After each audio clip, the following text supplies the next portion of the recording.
అబ్బబ్బబ్బబ్బా ఏం ఎండ కొడుతుంది తమ్మి ఇగో గీ ఎండకు ఇక నా మేకప్ అంతా పోయేటట్టే ఉన్నది.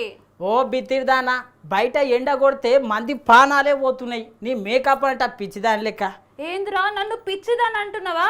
ఆయన నీకు చెప్పి ఏం లాభంలే, ఇక మా సార్కు చెప్పి ఇంకో ఏసీ పెట్టిమంటలే. అబ్బా అక్క, నువ్వు ఏసీలు ఉన్నామేమే గింత బాధపడితే గాలి మోటార్లు అసలు ఏసే పని చేస్తలేదు, గాలి ఎట్లా బాధపడుతున్నారో చూడు. బయట ఏకదం ఎండలు కొడుతుంటే ఇంట్లో కూర్చున్నా చల్లగాలి వచ్చినా మస్తు ఉబ్బరిస్తున్నది, మళ్ళా గాలి లెక్కన ఎండ చంపుతున్నది.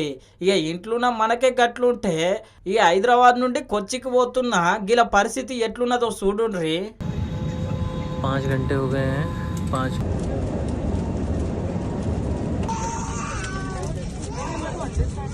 అగో చూసిరు కదా, విమానంలో ఏసీ పని చేయకుంటే గిల పరిస్థితి గిట్లున్నది.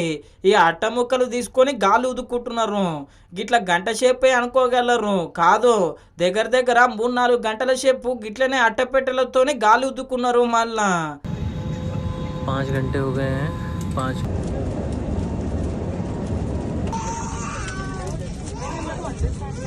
ఇక ఈ వీడియో చూసిన వాళ్ళు అందరూ ఏమనుకుంటున్నారంటే గాలకంటే మనమే నయం, ఇంట్లుండి జర చల్లగా నన్ను ఉన్నాము అని చెప్పి.